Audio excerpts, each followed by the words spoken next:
quero agradecer o convite, os pastores, Rogério, e eu quero saudar especialmente aos jovens, que faz um tempo que eu não os vejo. Estivemos naquele acampamento, já vi alguns rostos hoje conhecidos, fiquei muito alegre no Senhor. Me pediram para falar sobre a família na pós-modernidade, e isso inclui a igreja, e é um assunto que, quando me perguntaram, pode dar aí uma pregação, e eu fiquei assim, por um lado alegre, por outro lado triste, porque quando o pastor também me convidou para os jovens, eu disse, olha, um assunto que eu dei no Seminário Teológico Batista por quase um semestre, e a gente conseguiu reduzir, com muita dor no coração, para 3 dias ali no acampamento dos jovens, e eu vou ter que reduzir ainda mais para cerca de 1 hora.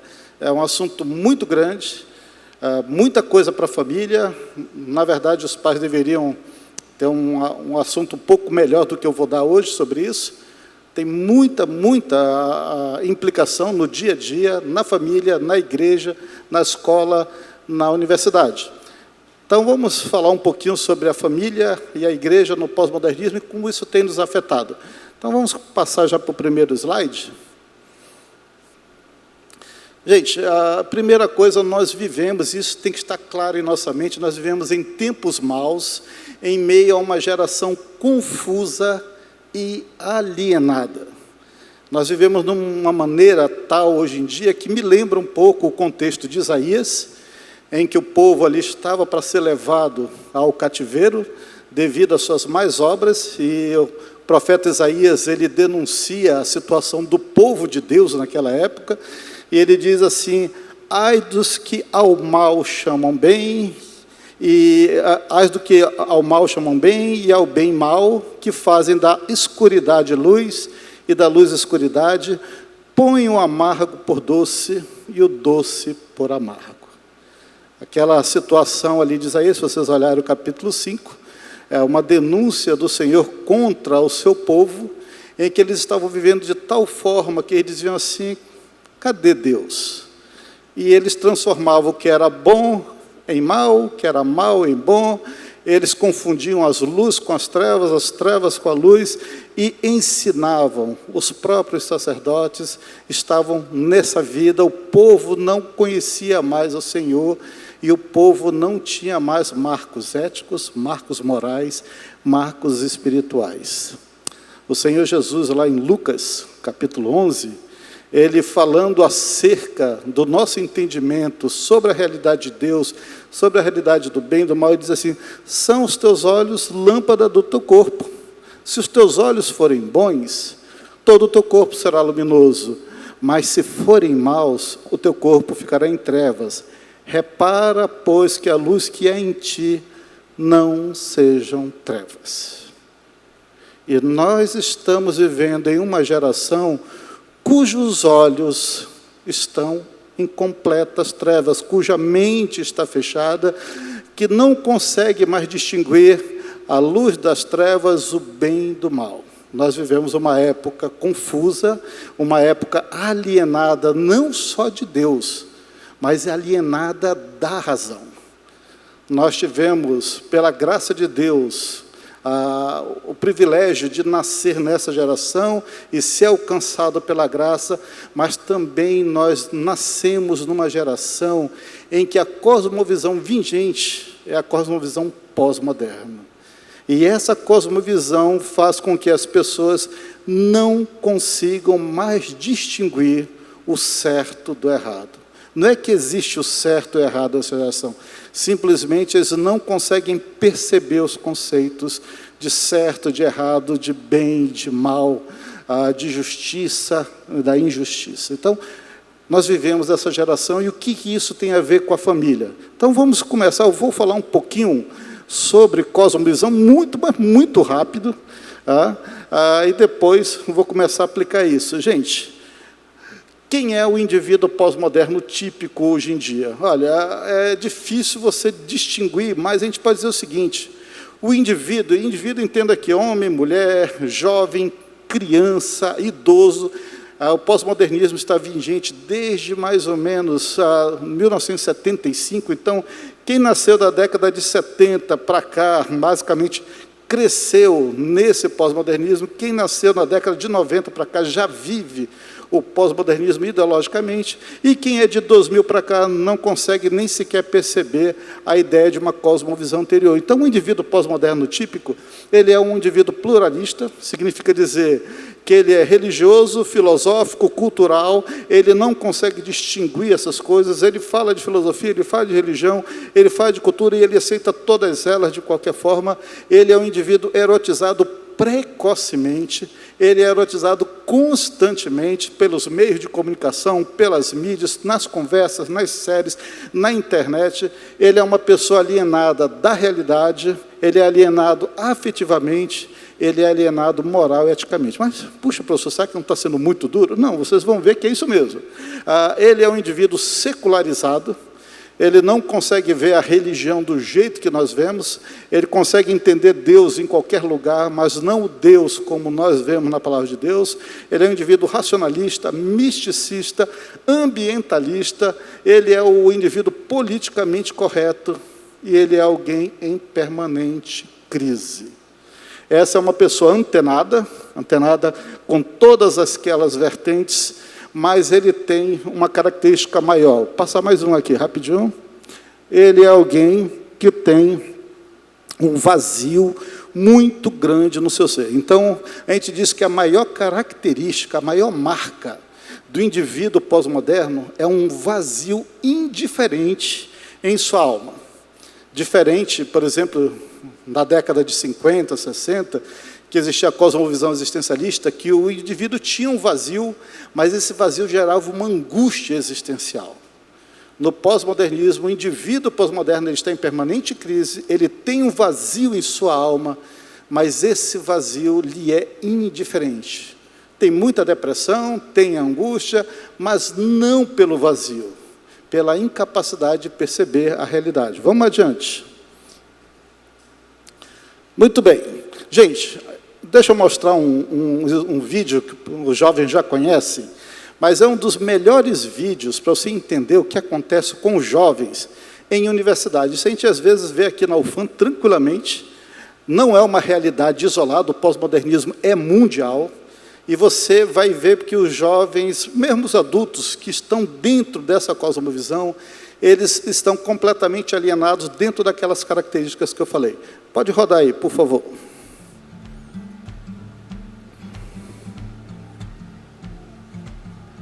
There's been a lot of talk about identity lately, but how far does it go? And is it possible to be wrong? We went to the University of Washington to find out.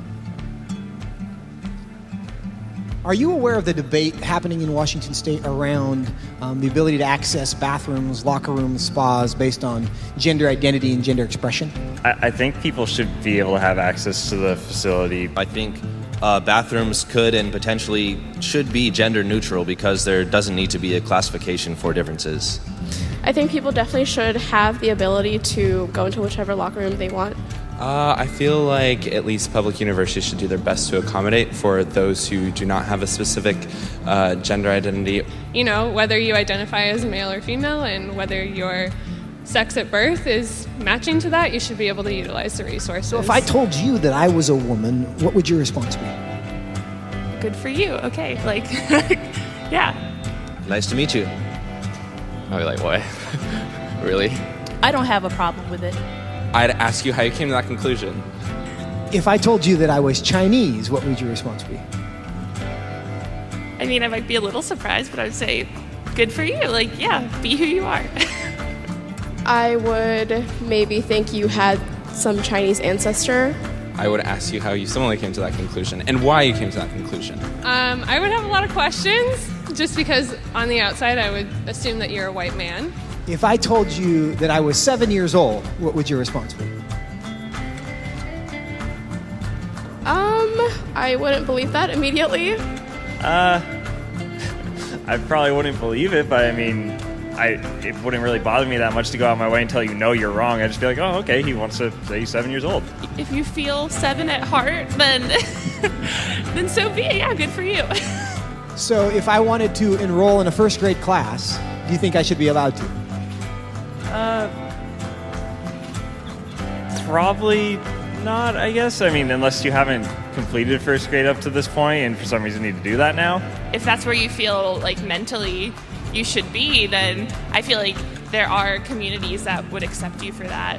I would say so long as you're not hindering society and you're not causing harm to other people, I feel like that should be an okay thing. If I told you I'm 6 feet 5 inches, what would you say? That I would question. Why? Because you're not. No, I don't think you're 6'5". If you truly believed you're 6'5", I don't think it's harmful. I think it's fine if you believe that. It doesn't matter to me if you think you're taller than you are. So you'd be willing to tell me I'm wrong? I wouldn't tell you you're wrong. No, but I say that I don't think that you are. I feel like that's not my place as like another human to say someone is wrong or to draw lines or boundaries. No, I mean, I wouldn't just go like, oh, you're wrong, like that's wrong to believe in it. Because I mean, again, it doesn't really bother me what you want to think about your height or anything. So I can be a Chinese woman. You. Sure. But I can't be a 6'5" Chinese woman. Yes. If you thoroughly debated me or explained why you felt that you were 6'5", I feel like I would be very open to saying that you were 6'5", or Chinese, or a woman.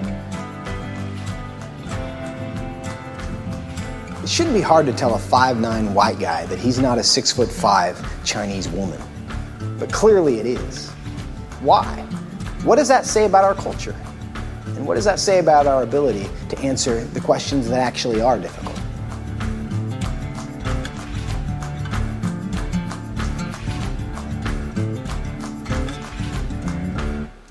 Gente, esse é um típico diálogo pós-moderno. Não é lá nos Estados Unidos, isso acontece em qualquer lugar do mundo.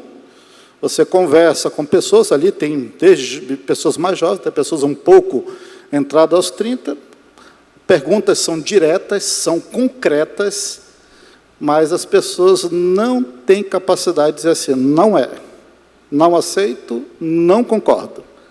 No pós-modernismo há uma alienação da realidade, não só racional, mas afetiva e moral. Essa é a realidade que nós vemos, essa é a cosmovisão em que a nossa sociedade mundial, global, está inserida.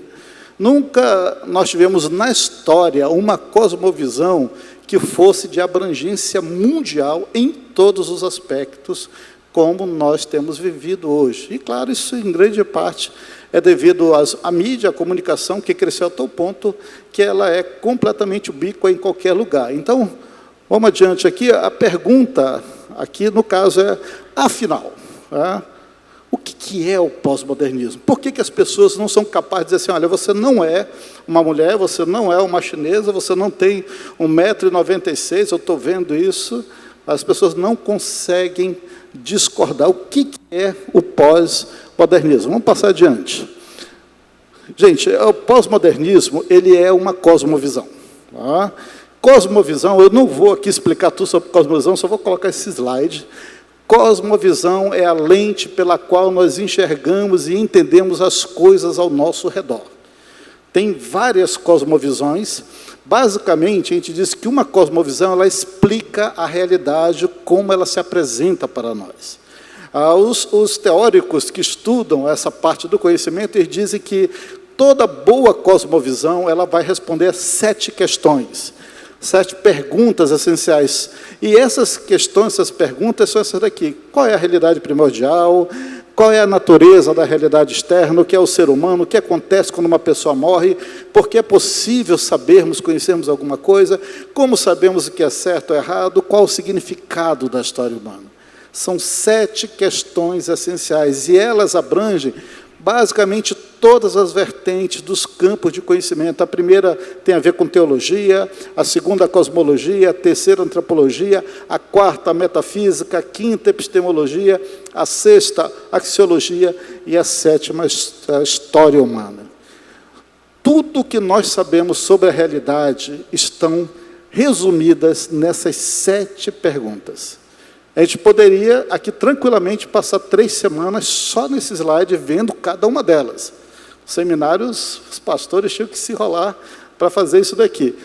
E temos várias cosmovisões. Dessas várias, só tem uma que responde coerentemente, consistentemente essas 7 perguntas. Só uma, que é o teísmo cristão. É a única cosmovisão que responde coerente e consistentemente todas as 7 questões. Conforme as cosmovisões elas vão evoluindo, vão se degenerando, elas já não conseguem mais responder algumas dessas questões. Quando nós chegamos no pós-modernismo, a história simplesmente não tem como responder nenhuma. Então, pós-modernismo é uma cosmovisão. Passa adiante, por favor. E o que isso quer dizer para nós, né? Aqui eu vou resumir, e para mim é uma dor no coração resumir isso, tá? Eu resumi tudo num slide. Nós temos com a principal, a melhor, a mais consistente, a única coerente cosmovisão, o teísmo cristão. No teísmo cristão, toda a base da realidade é explicada a partir de um ser todo-poderoso que criou todas as coisas com lógica, com método, com inteligência, com amor, e criou o homem para desfrutar da sua criação. O teísmo cristão, como nós entendemos, ele começa ali com o Senhor Jesus, e do ponto de vista bíblico vai começar desde o Gênesis, e essa cosmovisão ela se tornou, de certa forma, mundial, a partir do século III, mas mundial no sentido que do mundo conhecido. Mas, a partir da Reforma Protestante, o teísmo cristão ele começou a se degenerar numa outra cosmovisão. Várias pessoas disseram o seguinte: devido à Reforma Protestante, a ciência avançou. Nós podemos ter um método científico, nós podemos estudar a realidade, e, rapidamente, algumas pessoas dentro daquelas igrejas disseram assim: olha, tudo bem, Deus existe, nós até concordamos, mas esse Deus, ele não está aqui. Ele criou o universo e deixou o universo, vamos dizer, quase que brincando aqui, a Deus dará. Nós temos um vazio no lugar de Deus. Então, no deísmo, eles até acreditam em um Deus, acreditam que tudo foi criado por Deus, mas esse Deus, ele não existe, no sentido que ele não está presente. Ele criou esse universo como um belíssimo mecanismo e foi embora. Então, você coloca no lugar de Deus qualquer coisa, o universo, a natureza, a Gaia, o que você quiser, está dentro do deísmo. Mas o deísmo, gente, não durou 50 anos como cosmovisão. Rapidamente, ele se degenerou no naturalismo. O naturalismo é uma das grandes cosmovisões vigentes hoje em dia. No naturalismo, Deus não existe mais. O que existe é somente a matéria. Tudo que existe é matéria, e tudo que é matéria gera o que nós entendemos, vida, universo e tudo mais. No naturalismo, Deus não existe. No naturalismo, Deus é apenas uma hipótese. E uma parte dos naturalistas se apropriaram do método científico que foi criado no teísmo cristão e deram origem a um discurso cientificista que hoje em dia, em grande parte do mundo, é tido como a ciência. Deus não existe. Mas o naturalismo ele tem muitas vertentes, muitas vertentes. Uma delas, talvez, a mais forte hoje em dia em termos de mecanismos políticos, é o humanismo. O naturalismo humanista ele vai dizer o seguinte: só existe matéria, e a única coisa que faz sentido nesse universo é o próprio homem. O homem é o seu próprio Deus. Se há um Deus nesse universo, esse Deus é o próprio homem. Essa cosmovisão, ela gera um problema. Por quê? Porque só existe matéria. Como é que eu existo? Qual é o sentido da minha existência? O naturalismo gerou, gente, uma rápida cosmovisão, durou 30 anos, mais ou menos, chamado niilismo. E no niilismo é o seguinte: olha, eu sou matéria, eu não fui criado por nada, por ninguém, matéria não tem sentido, matéria não tem consciência, se eu sou apenas matéria, o mundo é absurdo. Então, o homem, no niilismo, ele contempla o nada. Essa cosmovisão ela não deu muito sucesso, porque a maioria dos niilistas disseram o seguinte: se não existe nada, não existe sentido, vamos comer e beber porque nós vamos morrer, e vamos morrer rápido. A maioria dos teóricos niilistas morreram entre 30 e 40 anos. Foram extremamente coerentes. Eles disseram assim: se nós vivemos no naturalismo, não vale a pena viver. Isso gerou um problema no niilismo, já no século XIX, finalzinho do século XIX, porque muitos intelectuais diziam assim: não dá para existir, não dá para viver sem um sentido. Então, eles criaram uma cosmovisão artificial, muito artificial, chamada existencialismo, O homem vivia nessa angústia nihilista de contemplar o vazio, e no existencialismo eles disseram o seguinte: tem que haver um sentido para o homem existir. Se não há, vamos inventar um sentido, mesmo que esse sentido seja falso, seja mentiroso, não seja verdadeiro. É melhor viver por um sentido, um significado que é tolo, que é mentiroso, que é falso, do que viver sem nenhum significado, porque aí nós vamos ter que fazer como os nihilistas, se jogar no abismo. Então, nós temos o homem, no teísmo cristão, adorando o Criador, este Criador dando a este homem um propósito, um significado de vida, e aí o homem ele vai se encaminhando para o abismo. E chega um momento que ele tem que se lançar no abismo. E quando ele está já na ponta do abismo aqui, isso aqui é o deísta. Quando ele diz que só a matéria, ele se lança no abismo. Porque ele está dizendo assim: eu, homem, eu, mulher, eu só sou matéria, eu não sou ser. Então, de que adianta? Um homem se lança no que nós chamamos de o abismo do irracional, o abismo da irrazão. Tudo que é contrário ao que nós entendemos sobre o ser humano, sobre as coisas, é deixado de lado. E no niilismo, a pessoa está no meio do abismo, flutuando eternamente ali dentro. Mas, gente, ainda no existencialismo, as pessoas estão dizendo assim: tem que haver um sentido para eu existir. Passa adiante. Tem que haver um sentido para eu existir. Tá? Mas no pós-modernismo, que é a última cosmovisão, isso é jogado de lado. Qualquer coisa está valendo. Qualquer definição está valendo. Qualquer relação entre você e Deus, ou qualquer coisa no lugar de Deus, está valendo. Então, no pós-modernismo, que é quando nós estamos vendo essa era terrível, a questão não é mais o que ou quem, se tem significado, não tem significado, o que é verdade, o que não é verdade. No pós-modernismo não há necessidade de qualquer pergunta, porque qualquer resposta é válida. Eu sou um chinês de 2,5 metros. Ok. Eu sou uma criança de 5 anos. Tudo bem. Mas o que você acha de eu estar numa escola com outras crianças? Se você não fizer mal a ninguém, qual o problema? Se você acha que mentalmente você é uma criança, quem sou eu para dizer que você está errado? Vocês estão entendendo isso? Essa é a realidade, esta é a era em que nós estamos vivendo. Vai adiante, por favor. Rapidamente, gente, o pós-modernismo, ele é sedutoramente fluido. Ele é uma realidade fluida, incerta e sem direção. Quando você compara o pós-modernismo com o teísmo cristão, com o cristianismo, nós temos aqui as 7 respostas àquelas 7 perguntas. E nós temos, alguns dizem assim, que o teísmo cristão, como cosmovisão, ele é tão belo, que ele seria uma catedral lindíssima, um prédio erguido sobre pressupostos extremamente sólidos, como se fosse a Catedral de Versalhes, lá na França. Deus é a realidade primordial, a realidade que nós vivemos externa é fundamentalmente material, nós somos criados à imagem de Deus, o homem foi criado bom, mas tornou-se mal. A morte é o portão para a vida com Deus, ou para a separação eterna. A ética, a moral se origina, está baseada no caráter de Deus. A história é uma sequência linear. Deus criou todas as coisas com ordem, por isso que nós podemos entender todas elas. E a questão da história há um propósito. Lindo. A gente podia passar muito tempo vendo o teísmo cristão como cosmovisão. Muito, muito útil para nós. Esse é o teísmo cristão. Quando você entra para o deísmo e assim por diante, o que nós temos no lugar dessa catedral, pode passar, é uma choupana. Essas aqui são as cosmovisões humanas, tirando aqui o pós-modernismo. É uma coisa feia, uma coisa inacabada, suas colunas são fraquinhas, é como se fosse uma pequena palafita. Você consegue viver dentro dela, você consegue se abrigar de algum tipo de chuva não muito forte. Mas isso, comparado ao teísmo cristão, é algo precário. É algo que não responde a algumas daquelas 7 questões. No existencialismo, por exemplo, ela só vai responder uma, e muito mal, das 7 questões. Então, quando essas cosmovisões foram entrando, gente, essas colunas fracas foram saindo. Passa aí para a gente. Só sobrou uma. Quando você está no existencialismo, só tem uma única coluna.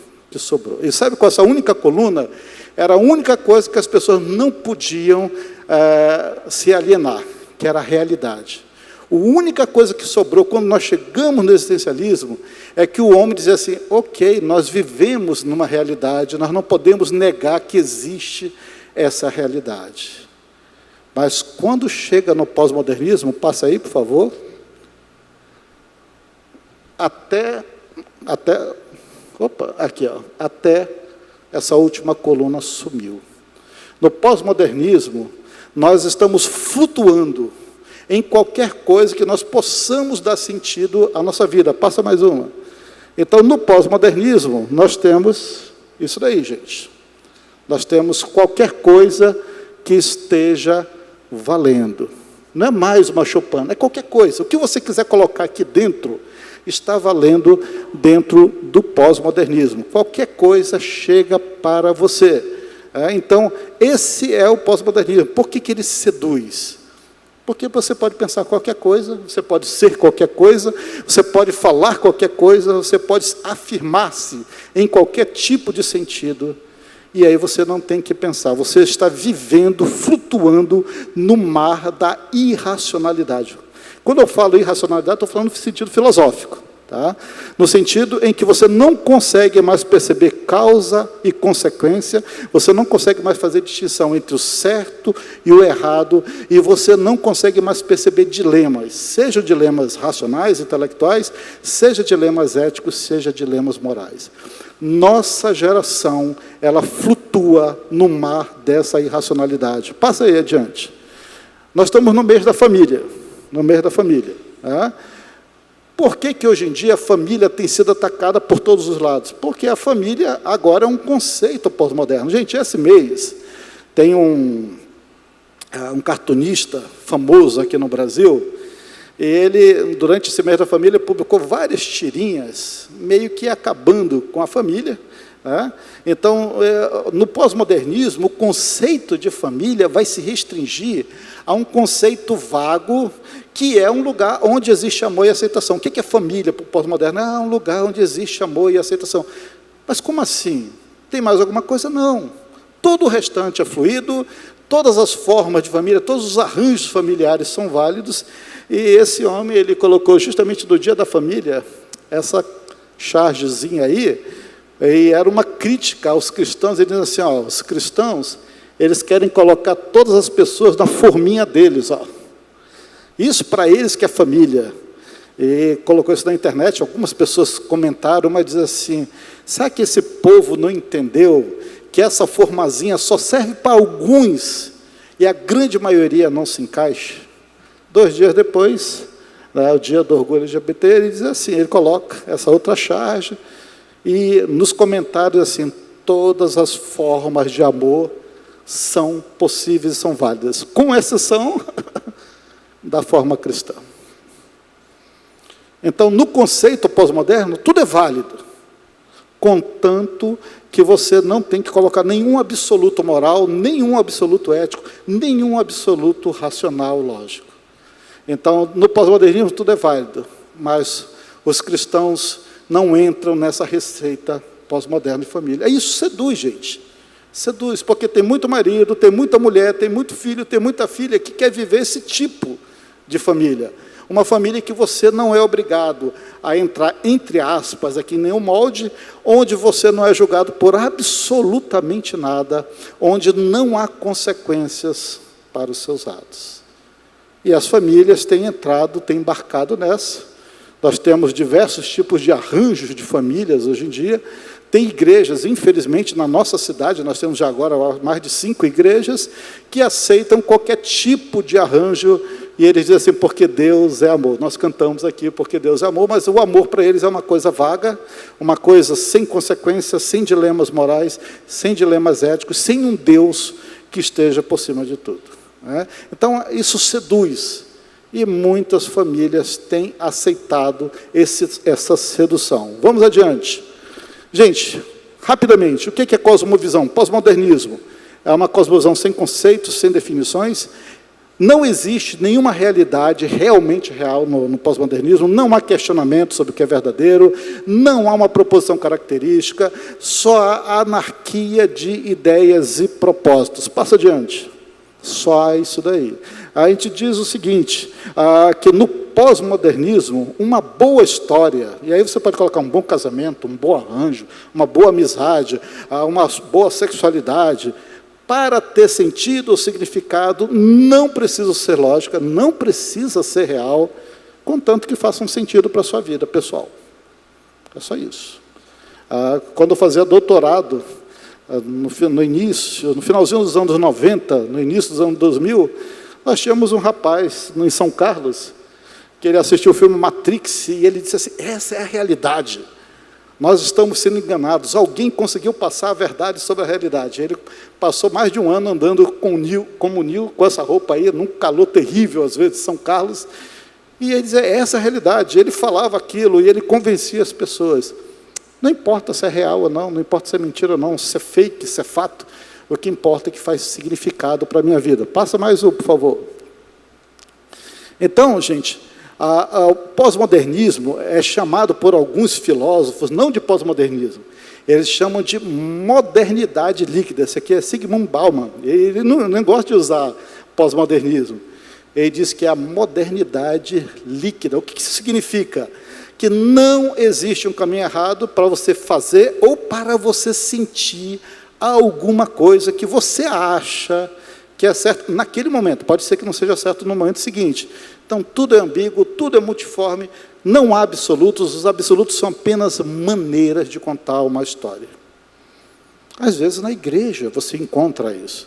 Você encontra cristãos, casais, que às vezes, por um problema familiar, se separam, e eu já ouvi casal dizer assim para mim, Deus conhece a minha história, Deus me quer feliz, né? E eu preciso ser feliz, e esse casamento não me deixa ser feliz. Né? Se Deus me ama, Ele me quer feliz. Então, a pessoa ela joga de lado toda a revelação das Escrituras e ela vai viver uma experiência sensorial, pessoal, íntima, e ela passa a ver Deus, não como Deus bíblico, mas um Deus segundo as lentes do que para ela faz sentido para a sua história. Está claro? Então, vamos adiante. Gente, aqui sim, cada ponto desse, um verdinho e um rosa, é uma pregação, é um estudo. Essas aqui são as características da pós-modernidade. Pós-modernidade, numa das definições melhores que eu já vi, diz o seguinte, é uma atitude intelectual e emocional contrária aos valores judaicos cristãos. Isso aqui foi um filósofo batista que deu essa ideia, que eu achei muito boa. E notem, isso é o que nós entendemos do ponto de vista cristão. No lugar da moral, no pós-modernismo, não existe moral, existe a correção política. Não é o que é certo, o que é errado, mas é o que é politicamente correto. A ética dá lugar à estética, verdade dá lugar à pós-verdade, arte dá lugar a uma intervenção qualquer, amor passa a ser apenas uma exposição de afeto estético. Mérito não existe no pós-modernismo. O que existe é a influência história. Ela não é importante. O importante são os mitos.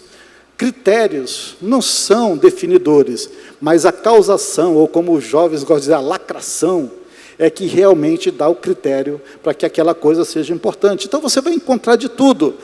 Nós tivemos aquele problema em São Paulo, daquela exposição de arte sofisticada, em que alguém estava nu e se colocava uma criança ali para explorar o corpo nu daquele homem, dizendo que ela estava explorando os espaços estéticos, eróticos do ser. O Museu Quer, hoje em dia, nós temos aqui no Brasil vários casos de sologamia. Sologamia é a pessoa que casa consigo mesmo, ela faz a festa, tem os convidados, tem os padrinhos, e ele casa consigo mesmo. Histórias estranhas são mitificadas, né? São colocados alguns astros de Hollywood com uma vida completamente torta, são colocados como mitos, pessoas que são, de certa forma, adoradas, que são exemplos. E tem a questão da pós-verdade, aqui daria uma pregação, um estudo bom, e que na pós-verdade não existe mais assim, né? Eu penso, logo existe o acredito, logo eu estou certo. Aí você vai encontrar os jovens hoje em dia, você fala algo para o jovem, e ele diz assim, eu não concordo. Por que você não concorda? Eu não concordo. Mas por quê? Não, fulano falou isso. Mas quem é fulano? Ele é um youtuber famoso. Mas ele é da área. Não, mas ele é uma pessoa influente, tem milhares de curtidas. O que importa é a minha ideia de certeza, não a ideia de verdade. Essa é a pós-verdade, que daria muita coisa, tá? Daria muita coisa. Mais adiante. Gente, tem mais. A pós-modernidade, passa mais um, por favor. Ela é a institucionalização das incertezas. Por exemplo, a paz interior, para nós cristãos, é estar em paz com Deus. Na pós-modernidade, paz interior é um sentimento de bem-estar mental e social. Por exemplo, a realidade, que não tem como você negar, no pós-modernismo, ela é substituída pela subjetividade. Lembra lá do vídeo? Eu sou uma mulher chinesa. Bem, se você acha que é, quem sou eu para negar? Você está disposto a dizer que eu não sou chinesa? Não, o que é isso? Se dentro de você acha que você é uma mulher e é chinesa, nós não podemos negar. Isso é subjetividade. É desatrelado da realidade. Sexo, no pós-modernismo, bem de antigamente era assim, mas agora foi institucionalizado. É a imitação de pornografia. Os casais já casam com aquela ideia de uma relação íntima como se fosse algo pornográfico. Sexualidade, agora, foi transmutada em diversidade subjetiva. Eu posso ser homem, posso ser mulher, posso ser homem trans, mulher trans, posso ser qualquer coisa, né? Governo, no pós-modernismo, gente, tem sido transformado na definição de ONGs e redes sociais. Amor próximo é amparo social, amparo cultural. Religião não precisa mais, basta você ter um senso místico. Sucesso agora é fama nas redes sociais. Essa é a ideia. Esse é o pós-modernismo, né? É qualquer coisa que você queira. Aqui tem uma coisa interessante, em arte daria muita coisa para falar, mas no Museu de Arte Moderna em Nova York, eu acho que foi em, não lembro, no final da década de 2000, eles estavam fazendo uma série de exposições pós-modernas, e uma das mais interessantes era aquela atriz famosa, Tilda Swinton, que ela aparecia em qualquer momento, não tinha horário, eles tinham colocado uma gaiola, uma jaula, de certa forma, aqui, de vidro, tinha uma cama muito confortável, ela aparecia lá e ela tirava cochilos aleatórios. Então, as pessoas passavam uma semana inteira esperando qual o momento que ela apareceria para tirar um cochilo e ir embora. Aquilo era arte, considerada arte extremamente avançada, arte de vanguarda. Aleatório, você não sabe, você não tem certeza de absolutamente nada. Vamos adiante. Gente, não tem como eu falar dessa resposta do pós-modernismo, ela não tem resposta para nada, ela tem algumas afirmações. Então, por exemplo, uma das afirmações do pós-modernismo é o seguinte: a verdade sobre a própria realidade está sempre oculta de nós. Tudo que nós podemos é contar histórias. Quem gosta de redes sociais já deve ter visto alguns desses vídeos aí. Já deve ter visto. Isso aqui são os muitos memes, são os muitos TikToks, os Reels que tem por aí na internet. Então, a realidade, ela não faz sentido. No pós-modernismo, ela não faz sentido, o que faz? Nada faz. Então, vamos gastar o nosso tempo contando histórias, mostrando histórias. Alguém aqui já assistiu algum vídeo, TikTok ou Reels? Alguém já? Eu já. Qual é a característica mais impressionante desses vídeos? Eles não têm começo e eles nunca têm fim. Eles não têm uma conclusão. Em geral, quando você acha que ele vai concluir, termina, aí já entra um outro vídeo. E é a mesma coisa. Alguma história, ou uma dancinha, ou vamos dizer, alguém tirando o sarro de alguém, mas corta. E ela não tem início e fim. Por quê? Porque isso significaria dar uma direção, um significado, um propósito. Não tem. E o seu cérebro é construído para que as coisas tenham significado, tenham um propósito, tenham uma finalização. Aí você assiste um vídeo desse, em que está um ursinho dançando. Ursinho não, uma pessoa fantasiada. Não faz sentido, não tem propósito, você até esboça um sorriso, aí termina. Você quer uma conclusão, não tem. O próximo vídeo é alguém pulando numa cadeira aqui, Volta adiante. Alguém pulando uma cadeira, mas também não tem propósito. Sabe o que acontece?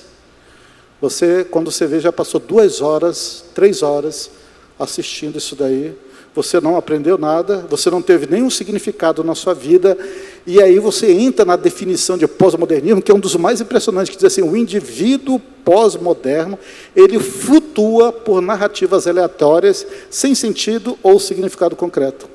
Mas existe, é só pegar os jovens, pegar adultos que entram nesses pequenos vídeos, eles não conseguem mais sair. Esses vídeos são feitos para você ficar passando por eles, flutuando. Porque você não pode baixar. Baixar significa ter um significado, ter um propósito, ter uma direção, ter um absoluto. Gente, nós vivemos na era em que essas definições pós-modernas, elas de fato se concretizaram, elas estão aí. E nós vivemos nessas definições, nossos filhos vivem essas definições, às vezes pais, esposas também entram nisso daqui. E aí você vai encontrar casos terríveis, até de jovens mães, que elas estão ali na sala de parto, elas estão com o celular se filmando para colocar na internet, porque todo mundo tem que ver uma parte de qualquer coisa. Não há mais significado. A única coisa que importa é contar algo da sua história. Está claro aí? O que significa isso? Nada. É engraçado, alguns outros não fazem nenhum sentido. Algumas séries estão conseguindo implantar o método que ele chama de flutuação intelectual dentro das suas próprias narrativas. Eu estava assistindo essa semana uma série chamada Summer Black. Ela termina o episódio sem sentido nenhum. Ela corta. Você diz assim, parece que eu estou num vídeo do TikTok. Aí o que acontece? Sua mente quer um propósito. Você engata no 2º episódio, você engata no 3º, você engata no 4º. Aí você vai ler a crítica diz assim, é considerado uma das séries mais viciantes dos últimos tempos. Agora, interessante, praticamente não tem nenhum diálogo na série inteira. Raríssimos episódios têm diálogo. Só são imagens passando dentro de uma narrativa maior. É um mega TikTok mundial. Não precisa de propósito. Você não precisa disso. Vamos adiante. Então, isso derrubou. Gente, uma outra afirmação pós-moderna. A ética, ela importa muito menos que a estética. É difícil entender isso? Vocês vão entender nesse vídeo. Acredite, o quê? Na beleza. A ética não importa. A estética, a beleza é que é importante. Está lá um casal, provavelmente separado, que dá a entender, estão separados, e está a garotinha alegre porque os pais ali se separaram, qualquer coisa estarão juntos como numa magia de Natal, porque na realidade não estarão, tem que ser uma magia para isso. E no final o miserável ainda disse para a mulher, os melhores amigos, aí todo mundo bate palma, se emociona, a vozinha derrama uma lágrima, que lindo, mas não tem nenhuma ética, não tem nenhuma moral, não precisa. Boa parte dos programas de filmes, a ética ela é deixada de lado, porque ética implica em absoluto, moral implica em religião, ninguém quer isso. No pós-modernismo nós não podemos ter isso. Então nós temos um senso ético, que ele é obliterado, e no lugar é colocado somente um senso estético. Outro dia eu vi um casamento, no vídeo, em que eles queriam se casar embaixo d'água. Aí estava lá o noivo com máscara, cilindro, a noiva, os convidados, o pastor, não sei como é que o pastor falou alguma coisa ali embaixo d'água. E tudo filmado. Por quê? Porque era algo estético, tinha peixinhos passando. O que importa não é o ridículo, o que importa não é a confusão, o que importa não é algo esdrúxulo, o que importa é a estética da situação. E aí nós vamos encontrar jovens, às vezes, no meio da igreja, pensando como fazer um casamento que seja, em termos de vídeo, esteticamente interessante, que dê muita curtida. Entenderam? Isso é pós-modernismo. Vamos adiante, né? Então, o produto é associado à estética. Gente, aqui eu já falei, uma das afirmações pós-modernas é que não importa o que ou como algo existe, o que importa é você entender a linguagem para dar significado às coisas. Só que muitas das coisas têm significado que não podem ser mudados. Então, no pós-modernismo, você muda o significado. Se a realidade não pode ser mudada, eu mudo o significado das palavras que falam daquela realidade. Então, por exemplo, na ideologia de gênero, a realidade objetiva ela não tem mais importância. Não importa se você é homem, se você é mulher, eles vão dizer assim que o gênero é só um construto cultural, é só uma linguagem, né? O indivíduo escolhe a linguagem que ele achar melhor, e essa nova linguagem ela tem que ser ressignificada. Você tem que dizer o que é gênero agora, porque ninguém sabia, eles ressignificam, o que é sexo, né? O que é orientação sexual, o que é sexo biológico, e eles mudam completamente o significado. E eles vão agora ter uma identidade de gênero, ter uma orientação sexual, ter uma orientação em termos de sexo biológico, e essas coisas, elas são contrárias à realidade. Você cria uma nova linguagem para explicar uma realidade que vai contra os seus próprios anseios, sem propósito algum. Então, você tem que criar. Então, você tem que gerar isso. A realidade é o que menos importa. O que importa é a linguagem utilizada para descrever uma nova identidade. Aí você vai conversar com alguém, por exemplo, no caso de ideologia de gênero, você vai dizer, olha, o seu gênero é masculino ou feminino? Não. Gênero é um construto social. Não é um construto, você é mulher ou homem, você é masculino ou feminino? Não. Aí ela vai ressignificar, ela vai dar toda uma ideia completamente diferente, e nenhuma dessas vezes essa ideia está ancorada na realidade. Ela não precisa. E se ela estiver ancorada, ela não é mais pós-moderna. Vamos adiante, que o nosso tempo está indo. Gente, os seres humanos, dentro do pós-modernismo, eles fazem a si mesmos como são através das linguagens. Inclusive, né, você pode ser qualquer coisa, desde um homem-dragão, né, ou se vestir como animais, muito comum no Japão, ou ter algumas modificações corporais extremas, até mesmo ter uma forma de se vestir como crente e não necessariamente ser crente. É apenas uma roupagem, é apenas uma linguagem, é uma forma de se expressar.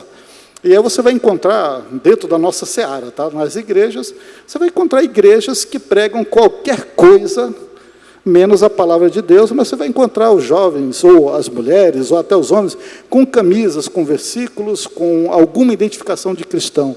Mas isso é apenas uma linguagem. A realidade mesmo não importa. Vamos adiante. A pessoa está em permanente crise de identidade. Gente, não tenho tempo para isso. TV, cinema, redes sociais, tudo isso é subversão hoje em dia da realidade. Quase todas as séries hoje em dia, elas não têm mais um sentido de meio, início, meio e fim de conclusão. Muitas das vezes elas só fazem ligação com uma outra série ou com outro filme que vai vir. Sempre você tem a sensação de uma realidade superior, sempre. Tem muitos exemplos, vou pegar talvez esse exemplo aqui, que é um exemplo da DC, uma série chamada Lúcifer. O ator principal é Lúcifer, né? O protagonista da série é Lúcifer. Quem é Lúcifer? Lúcifer é um cara legal, Deus é um cara horrível na série, mas Lúcifer, ele quer o bem da humanidade, ele é sedutor, ele é atraente, ele é engraçado. O irmão dele que aparece do céu, que é um anjo, é um chato de galochas, e ele subverte a realidade. A história se torna interessante porque ela subverte tudo que você entende de certo e de errado. E as pessoas começam a torcer, começam a achar legal. A série foi terminada na 3ª temporada, houve uma grita mundial, Netflix comprou, terminou a série, e todo mundo está dizendo, nossa, o cara é demais. É uma ideia. Se você pegar o Supernatural, que está bem do lado, a mesma coisa. O negócio é tão terrível, Supernatural, que no final, as últimas 3 temporadas, é que eles têm que destruir a Deus. Tem que se libertar de Deus, porque Deus é um cara que escraviza a humanidade. É isso. E você assiste, você acha interessante, aquilo subverte tudo que você entende de certo e errado, e você não consegue deixar de assistir. Sempre há um elemento de subversão da realidade. Aqui, basicamente, é isso. Onde é que essas séries, de certa forma, elas ganham o coração? Nos vários vídeos, nas redes sociais. Nós estamos deixando os nossos lares, não à mercê do pós-modernismo, porque o pós-modernismo ele é um bico, ele está em todo lugar, mas estamos deixando os nossos lares à mercê de portais com linguagens, em que tudo que nós entendemos, tudo que o Senhor Deus nos revelou, ele é subvertido. E nós não vemos nenhum problema quanto a isso. Vamos adiante. Aqui daria para falar muita coisa, viu, Gabriel? Mas não tem jeito, não. Gente, aqui eu peço muitas desculpas, porque era sobre família. Aqui é uma outra pregação inteira, uma outra palestra sobre crises com os filhos em tempos pós-modernos. O homem pós-moderno, eu estou falando do homem porque homem, mulher, jovem, criança, em vista dessa ideia fluida, desses conceitos fluidos, ele vive em permanente crise. Nós nunca vivemos na nossa história um período em que tantas pessoas têm algum problema do ponto de vista mental. A depressão é o grande mal do nosso século. Não só a depressão, tem outros males mentais. A pessoa vive em crise o tempo inteiro, mas ela não consegue identificar a crise. Ela não consegue perceber qual é o problema dela, ela está numa crise que ela não consegue identificar. E há pelo menos 4 crises no pós-modernismo em que nós estamos muitas das vezes envolvidos. Primeiro, nós temos uma crise de coerência, temos uma crise de pertinência, temos uma crise de ética, uma crise moral, e temos uma crise de alienação. Na crise de coerência, as pessoas estão dissociadas entre a razão e os fatos. Lembra do vídeo? Tinha uma dissociação. Está aqui a realidade, está aqui o discurso, a pessoa não consegue perceber. Há uma dissociação. Nós vivemos na época das fake news, não é isso? Às vezes são coisas tão básicas que as pessoas acreditam, mesmo sendo falso. Eu recebi há um tempo atrás, na época da Covid, uma corrente ali dentro do nosso grupo dos vizinhos, em que alguém dizia assim, gente, não tome a vacina, porque a vacina tem mercúrio. Né? E mercúrio é uma coisa extremamente venenosa, não tomem, vocês vão morrer. E eu sou químico de formação e físico-químico em termos de mestrado e doutorado. Eu escrevi, gente, não tem mercúrio. Mercúrio é altamente venenoso, você não pode colocar mercúrio em vacina. Mercúrio é um metal, ele vai gerar um complexo. E a pessoa disse assim, eu não acredito. Eu não concordo com você, porque eu li, eu vi que tinha mercúrio. Eu sou da área, não tem mercúrio. E a pessoa insistiu, não é. E depois ela disse, meu primo, que é farmacêutico, disse que tem. Disse, então coloque seu primo do grupo, que eu quero conversar com ele. E a pessoa não aceitou. Não importa. Mesmo que você mostre tudo, você tem uma dissociação, gente. Entre razão e fato, é a crise de coerência. Nós vivemos nessa crise, nós não sabemos mais o que é verdade. Nós temos uma crise de pertinência que atinge muito fortemente os nossos jovens. É a deterioração crescente da identidade. Ele não sabe a quem ele pertence, ele não sabe a sua tribo, ele não sabe quem ele é, ele não consegue identificar-se a si mesmo, ele não sabe mais nem se ele é uma pessoa, se ele é um alien, se ele é uma mulher dragão, ele não sabe mais. E ele vive nessa crise, e às vezes as famílias estão nessas crises. Temos a crise ética moral, que todos nós sabemos o que é a incapacidade de reconhecer dilemas morais. Isso gera uma angústia terrível, às vezes, dentro das famílias, porque os filhos chegam e dizem assim, eu quero isso, ou eu quero ser isso, ou eu quero fazer isso, e aquilo está errado, e você não consegue dizer por que aquilo está errado, você também não tem mais instrumentos para reconhecer a verdade, e você entra nessa crise ética e moral, e o pior de todas é a crise de alienação, é a incapacidade, a dificuldade em validar conceitos concretos. Eu sou um alien, quem me prova que eu não sou?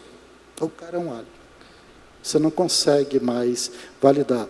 Então, veja, na crise da coerência, necessita de razão, na crise de pertinência, as pessoas precisam de propósito, na crise ético-moral, elas precisam de senso de justiça, e na crise de alienação, elas precisam da verdade. Dá um clique aí para a gente. Ou seja, tudo isso daqui envolve um senso de realidade. Nossos jovens, principalmente nossos jovens, eles já estão perdendo o senso da realidade. Eles não sabem mais o que eles são, não sabem o que é certo e o que é errado, eles não conseguem mais dissociar, fazer dissociação entre razão e fatos, eles têm dificuldade em validar conceitos concretos. Jovens casais, na faixa de 20 a 25 anos, quase 30, eles já estão vivendo essa realidade. Um senso de realidade distorcido. Meus irmãos, é só a palavra de Deus que pode dar esse senso para nós. Não importa, não, eu vou na associação de pais e mestres que lá eles vão dar uma palavra. Se eles não forem cristãos, eles não vão conseguir mostrar isso daí. Eu vou jogar meu filho para a escola vai ensinar. A escola não vai ensinar o seu filho, ela vai colocar conceitos intelectuais. Ela vai deixar isso aqui dentro. Nós estamos vivendo uma época em que a realidade ela se desfez. Os casamentos, as famílias se desfazem como alguma coisa que se desmancha no ar hoje em dia. Vamos adiante. Já estamos terminando aqui. Rapidamente, a igreja no pós-modernismo, né? O que eu posso falar quando todos buscam sua própria verdade? Esse é um problema na igreja, né? O pastor está lá falando e tem 1000 cabeças pós-modernas, todas querendo algo daquela igreja que não é o que de fato a palavra de Deus está buscando para elas. Então, gente, onde deveria haver certeza, passa adiante, por favor. Pode passar? Opa, obrigado. Onde deveria ter certeza, há incertezas. Tá? E aí o que acontece? Nós temos uma crise terrível de coerência nas igrejas. Aqui, eu acho que vocês não conseguem ler, mas esse cartazinho está escrito assim: a igreja ou o cristianismo sem preconceitos. São as igrejas inclusivas, em que os casamentos homossexuais são considerados normais, atraentes, né, sedutores, e a pessoa diz, não, isso não está na Bíblia. Não está na Bíblia. Então, nessa igreja pós-moderna, se busca, não a Cristo, se busca alguma coisa que traga sentido a esse caos. O alvo da adoração numa igreja pós-moderna, que deveria ser Deus, passa a ser alguma coisa que traga sentido momentâneo ao crente. Pode ser prosperidade, pode ser uma festa, pode ser alguma coisa que aconteça naquela semana, mas a adoração não é a Deus. A vida cristã, bem-sucedida, em termos de paz, é confundida com bem-estar mental, físico, material. As pessoas vão para a igreja para se sentir bem, não para buscar o Senhor. A liturgia numa igreja pós-moderna vai dar lugar não ao louvor ao nosso Senhor Jesus Cristo, mas às celebrações estéticas, danças, peças, unções, bandas, raves evangélicas, e eles dizem assim, isso sim é liturgia, isso é culto.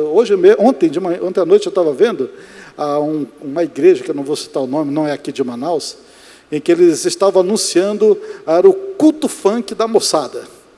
Então, estavam anunciando, vai ser dia tal, vamos ter não sei quantos MCs ali, venham para cá, porque a nossa igreja tem a cara do leão. É isso. Qual é o problema para uma igreja pós-moderna? Tanto faz, tudo tem significado. Nós, os cristãos, os de fato que estão buscando ao Senhor, somos quadrados, somos retrógrados, somos pessoas que não estão vivendo a realidade.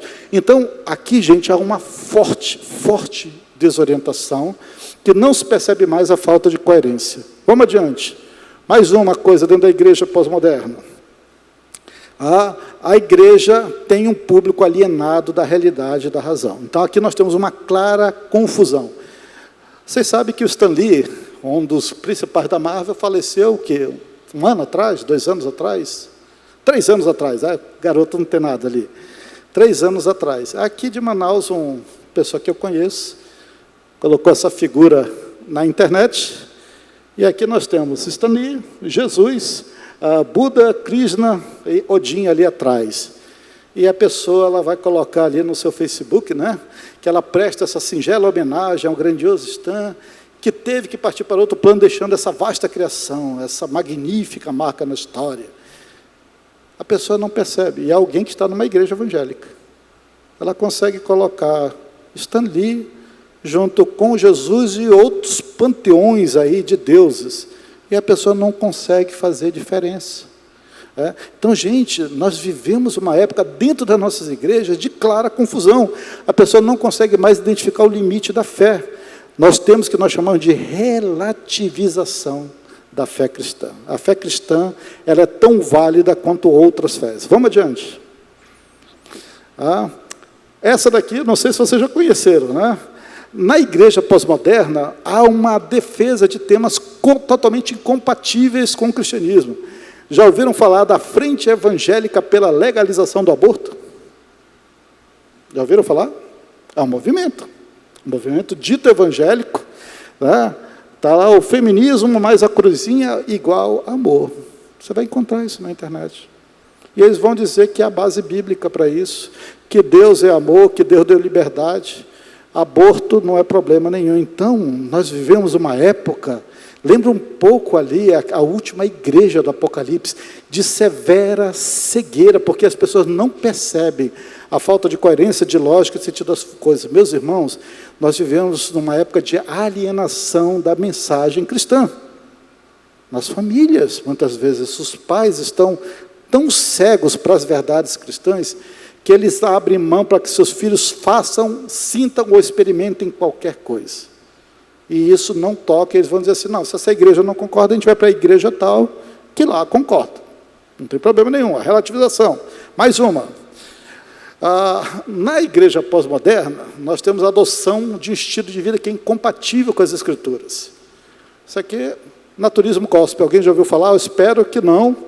E se já viu, por favor, tente desver isso daí. Né? Igrejas em que você vai encontrar assim, um pastor pregando sem roupa, está todo mundo sem roupa, e eles estão dizendo assim, que isso é a verdadeira entronização da, como eles chamam, da humildade na presença de Deus, porque Deus criou o homem sem roupa. Está lá, incompatível. E as pessoas acham interessante. Meus irmãos, há um completo abandono da ética, da moral e da prática cristã. Nós temos a completa deturpação das doutrinas cristãs. Mais uma, essa talvez para mim, eu não sei se eu rio, se eu choro, se eu fico triste, não sei. Aqui na igreja, na cidade de Smithfield, na Carolina do Norte, em que uma igreja pentecostal, ela doou o seu lugar de culto, doou o seu prédio para um centro islâmico. Por quê? Né? Porque eles dizem assim, não, nós temos que retribuir a tentativa de aproximação deles conosco. A igreja sai do seu lugar, ela dá o seu lugar para um centro islâmico, e aí todos os pastores da cidade estão juntos, eles estão alegres, porque agora uma igreja cristã deu lugar a uma igreja islâmica. Gente, isso é um claro indício de rejeição da fé cristã em favor do politicamente correto. Não, é politicamente correto que todos nós estejamos emanados numa só fé. Isso não é coerente com a fé cristã. Só existe um caminho, só existe uma fé, só existe uma verdade. Só existe um Cristo, que é Cristo Jesus, o Senhor. Então, devido politicamente correto, nós estamos vivendo momentos de rejeição completa da cosmovisão cristã. Já finalizando aqui. Eu sou professor universitário, esse ano 30 anos de UFAM. Por que tantos jovens cristãos, quando chegam na universidade, vindos de famílias cristãs, eles abandonam a fé cristã e abraçam a visão pós-moderna? Eu, particularmente, como professor, eu acho que tem 4 razões. Tá? Primeiro, vamos pegar a razão do estudante. Né? A imaturidade, os jovens entram muito cedo na igreja, às vezes os pais querem que os jovens entrem muito, na igreja não, na universidade, 17 anos você já encontra jovens na universidade, são imaturos emocionalmente, têm um conhecimento raso da fé, muitos deles não têm temor ao Senhor, eles entram, são da igreja, eles desconhecem o ambiente universitário. Então, eles vão abraçar essa visão muito facilmente. Da visão da universidade. Gente, para quem já passou por uma universidade, sabe disso, e hoje, pior ainda, há uma pressão dos pares, há uma pressão dos estudantes, há uma pressão dos professores para que você se amolde a essa cosmovisão vigente. Mas tem uma coisa que a universidade faz, que às vezes nós temos pecado contra o Senhor nesse aspecto. Na universidade, as suas dúvidas, a dúvida dos jovens é acolhida. O jovem tem uma dúvida, às vezes ele lança para a igreja não presta atenção na dúvida, ele coloca para os pais rejeitam a dúvida, aí ele chega na universidade, ele coloca a dúvida dele, sabe o que acontece? Tem alguém que diz assim, é mesmo, fala mais. Rapaz, que dúvida interessante. Você já leu fulano de tal? Vou te levar para o professor que tem uma resposta boa. Aí a pessoa se sente contemplada nas suas dúvidas. Ela olha assim, alguém me entende aqui, na minha igreja ninguém me entende, na minha casa ninguém me entende. E aí nós temos uma atmosfera pluralista na universidade, qualquer coisa está valendo, qualquer coisa é verdade. E os conceitos são totalmente fluidos. Que beleza, eu posso me adequar a qualquer recipiente. Eu sou como uma água, um líquido, eu entro em qualquer lugar. Eu vou encontrar um lugar para mim. Do ponto de vista dos pais, os pais não preparam os filhos para a universidade. Os pais desconsideram as dúvidas, muitas delas legítimas, dos seus filhos. Eles acham que quem tem que resolver isso é o pastor de jovens, é a igreja, não é com eles, ou eles não gostam daquilo, ou eles não têm paciência, ou eles não têm capacidade para responder, e muitas vezes dizem, isso é bobagem. Aí desconsidera a ignorância do estado espiritual do seu filho. Meus irmãos, nós vivemos numa época em que nossos filhos estão nesse abismo flutuando, e nós muitas vezes desconhecemos o estado espiritual dos nossos filhos. Ele vai para a igreja, ele ora, tá bom, será? E a última, a despreocupação com a vida digital do seu filho. Está aqui o celular, está aqui a internet, está aqui o computador, se vira aí. Você não quer saber, você não sabe o que ele lê, não sabe o que ele vê, não sabe o que ele fica fazendo na internet. Então, você deixa. E a igreja também, não é um culpado, somos todos nós aqui. Na igreja, nós temos igrejas liberais ou igrejas ultradogmáticas. Esses dois extremos gera problema, porque o jovem, no extremo, ele pode fazer o que ele quiser, no outro extremo, ele não tem resposta para absolutamente nada. Aí ele chega na universidade, tem todo aquele ambiente, toda a pressão dos pares, e ele se deixa cair. Meus irmãos, eu acho que não é o caso dessa igreja, que volta e meia eu vejo alguns temas legais que vocês produzem na internet. Falta de preparo apologético para os jovens e adolescentes. As igrejas não preparam. As igrejas não tiram as dúvidas, elas não fazem seminários, elas não colocam dúvidas dos jovens. Às vezes ela vai colocar dúvida lá de uma teologia sistemática da década de 30. Ouça, veja as dúvidas, e aí busca na palavra a orientação, faz uma preparação apologética, porque eles vão precisar na universidade. E, claro, tem igrejas que demonizam a ciência. A ciência é do diabo, a universidade é do diabo, os professores da universidade são do diabo. Minha esposa também é professora universitária, e nós já vivemos isso em algumas igrejas também. Então, eles abandonam a fé. No lugar onde eles deveriam ser instruídos, que é a igreja, no lugar onde deveriam ser amados e acolhidos, que é a família, eles vão, de maneira imatura, para as universidades, e lá eles são acolhidos, são aceitos, muitas das vezes são amados, e eles vão dizer assim, para que eu preciso de igreja? Aqui eu tenho uma direção, eu posso não ter certo ou errado, mas eu tenho uma direção. Mais uma, estamos finalizando, gente. Finalizando aqui, meus irmãos, pais, mães, ouçam, somente o apego às Escrituras podem trazer direção para nós no pós-modernismo. A submissão da igreja à cultura atual é resultado do abandono gradual das Escrituras.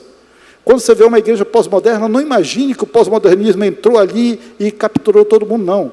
Aquela igreja abandonou a cosmovisão cristã aos poucos. Tem igrejas que não há pouco ou nenhum conhecimento das Escrituras, as doutrinas são explanadas de uma maneira rasa, sem profundidade, há uma rejeição gradual dos princípios cristãos, a relativização dos pecados, a ausência de disciplinas e desconhecimento da graça de Cristo.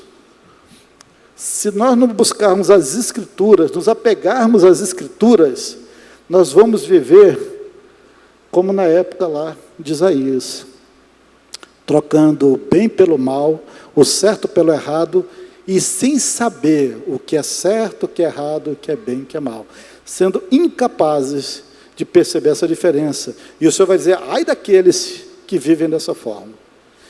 Mais uma, para finalizar aí. Meus irmãos, eu não sei como explicar isso aqui tão rápido, mas vou tentar fazê-lo. Nós vivemos num tempo em que temos que proclamar o antigo caminho, o antigo evangelho do Senhor Jesus, de uma maneira forte, sem medo, corajosa, independente do que o mundo possa pensar ou fazer. porque as estruturas mundiais estão se unindo para basicamente abafar, calar o cristianismo em suas doutrinas, né? O pós-modernismo, ele seduz em grande parte, porque ele não proíbe qualquer conceito, não proíbe qualquer prática, aceita qualquer modo de vida. Tudo é permitido, é fácil você gostar disso. O uso, colocando aqui, o uso excessivo de smartphones, eles são errados em si? Não, mas eles têm tornado factível a ideia pós-moderna que a realidade não é concreta. É apenas uma forma de você contar alguma história. Não tem nenhum problema em celulares. Mas os celulares são as principais portas para o discurso pós-moderno? Não. As principais portas para você entender as histórias pós-modernas e aceitá-las. A igreja também, ela tem sido seduzida pela ideia de encher os templos. E, para isso, ela tem reduzido a exigência de santidade, ela tem relativizado os absolutos morais e ela tem abandonado a exclusividade da salvação em Cristo. Nós chegamos num tempo em que nós não temos mais volta. Nós temos que proclamar, meus irmãos, a veracidade absoluta das Escrituras. Não temos que ter medo de alguém dizer assim, mas qual é a verdade? É a Bíblia ou é o livro aqui dos Espíritos? Assim, não, toda é a Bíblia, você fica titubeando. É a Bíblia, ela é a única fonte de verdade absoluta. Nós temos que proclamar a certeza da volta iminente de Cristo. Ninguém proclama mais. Cristo vai voltar. Ele está às portas. Nós temos que proclamar a realidade concreta do juízo de Deus. Aqui estão todas as crises relacionadas, estão aqui nesse finalzinho.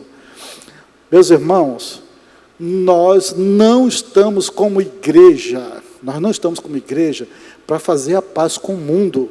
Nós somos embaixadores de Cristo, mas nós não somos embaixadores de Cristo como é no mundo, onde os embaixadores tentam construir a paz de qualquer forma uns com os outros. A igreja não foi chamada como embaixadora para construir a paz com o mundo. Nossa mensagem não é essa mensagem de paz. Nossa mensagem é um ultimato. Nós não estamos para fazer pontes com o mundo, nós estamos dando um ultimato, o ultimato é que Cristo vai voltar. O nosso ultimato, a nossa mensagem maior para o mundo é: se convertam, se arrependam, cada um do seu mau caminho. Essa geração, ela precisa de absolutos. Ela precisa de algo concreto. Ela precisa de caminho correto, moral. Ela tem que entender dilemas éticos, dilemas morais. Nós não podemos mais nos esconder. Nossas igrejas estão acabando, de certa forma. Estamos minguando. Nós enchemos, tem muitas igrejas, mas você entra dentro, nós não temos crentes. Temos outras coisas. Nós temos que proclamar, temos que dar ultimato a esse mundo. Nossa mensagem nunca foi uma mensagem fácil de engolir. O Evangelho nunca nos deu uma mensagem assim que todos vão gostar. Na verdade, a mensagem do Evangelho vai contra este mundo. Vai contra. Mas os filhos de Deus vão ouvir essa palavra. Assim como guardaram as palavras do Senhor Jesus naquela época, guardarão a nossa. E o tempo se avizinha. Quanto tempo volta para Cristo? Voltar, não sei. Mas está chegando, gente. O mundo está se unindo numa ideia global de relativização absoluta. É uma coisa estranha falar isso numa frase.